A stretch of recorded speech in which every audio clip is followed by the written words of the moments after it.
সম্মানিত ভিউয়ার্স, আজকে একটি গুরুত্বপূর্ণ বিষয়ে কথা বলতে যাচ্ছি। ৫ আগস্ট উপলক্ষে গোটা বাংলাদেশে ছাত্রদল এবং ছাত্র শিবিরের মধ্যে সহিংস ঘটনার আকার ধারণ করেছে। রোকেয়া বিশ্ববিদ্যালয় থেকে শুরু করে ঢাকা বিশ্ববিদ্যালয় হয়ে ঢাকা আলিয়া মাদ্রাসা, জগন্নাথ বিশ্ববিদ্যালয় থেকে বিভিন্ন জায়গায় এবং অন্যান্য জায়গাতে ছোটোখাটো কিছু ঘটনা আমরা দেখতে পাচ্ছি। এখানে বিষয়টি হলো ৫ই আগস্ট অথবা জুলাই, যে বিষয়টি আমাদের গতদিনে ঘটে গেছে ২৪ সালে, সেই বিষয়টিকে কেন্দ্র করে ছাত্র শিবির নিজস্ব ক্যাম্পাসগুলোতে তারা বিভিন্ন প্রোগ্রাম হাতে নিয়েছে।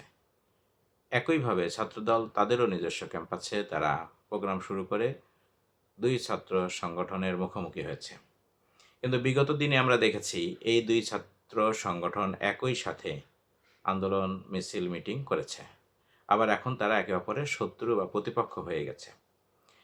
এদের মূল সংগঠন যেটা বাংলাদেশ জাতীয়তাবাদী দল বিএনপি এবং বাংলাদেশ জামাত ইসলামী, ওনারাও এক সময় একে অপরের সাথে হাত মিলিয়ে বিভিন্ন সময় আন্দোলন করেছেন এবং এখন তারা সরকার এবং বিরোধী দলে আছেন। বিষয়টি হলো, আমি ব্যক্তিগতভাবে মনে করি সাম্প্রতিক সময় এনসিবির উপরে হবিগঞ্জে হামলা এবং ছাত্রদল ছাত্র শিবিরের মধ্যে মুখোমুখি অবস্থান এবং দেশীয় অস্ত্রসহ আক্রমণ কোনোটাই কাম্য নয়। এবং আমরা যেটা ভিডিওতে দেখলাম, সোশ্যাল মিডিয়ায় দেখলাম, যে এই ছাত্রদল বা ছাত্র শিবির নামে যে আন্দোলনগুলি করছে তাদের হাতে লাঠি, সোঁঠা, বাঁশ, কাঠ, অস্ত্র শস্ত্র ইত্যাদি লক্ষ্য করা গেছে এবং মাথায় হেলমেটও দেখা গেছে। এছাড়া কারো কারো চেহারা এমন দেখা গেছে যে তারা ছাত্র নন, এটা বলেই মনে হয়েছে। বিশ্ববিদ্যালয় অঙ্গনগুলোতে ছাত্ররা মিছিল মিটিং কেন করবে? কেন অস্ত্র হাতে নিবে? কেন একে অপরকে ধাওয়া করবে? কেন শিক্ষককে মারধর করবে? আমরা মিডিয়াতে দেখলাম ঢাকা আলিয়া মাদ্রাসার অধ্যক্ষকেও আক্রমণ করা হয়েছে, তার রক্তাক্ত শরীর দেখা গেছে। ঘটনাগুলি সব সত্যি হলে নিঃসন্দেহে এটি খুবই ন্যাক্কারজনক, যা কারোর জন্যই কাম্য নয়। এই পরিস্থিতিতে আমি ব্যক্তিগতভাবে মনে করি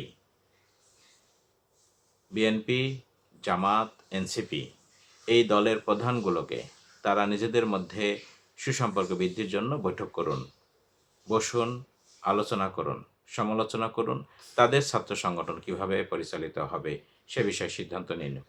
এবং বাংলাদেশকে যদি সত্যিকার অর্থেই উন্নত দেশে রূপান্তরিত করতে হয়, উন্নীত করতে হয়, তাহলে আমি মনে করি বিশ্ববিদ্যালয় থেকে শুরু করে ছাত্র শিক্ষকদের মধ্যে যে রাজনীতি চলছে তা বন্ধ করে দিন।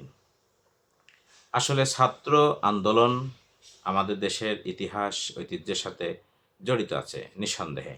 তবে বর্তমানে যে অবস্থা চলছে তাতে মনেই করা যেতে পারে যে ছাত্র আন্দোলনের নামে নোংরামি, খুন-খারাবি, হত্যা এই জাতীয় কার্যকলাপ বন্ধ করে দেওয়ার জন্যই ছাত্র রাজনীতি এবং শিক্ষক রাজনীতি বন্ধ করে দেওয়া দরকার।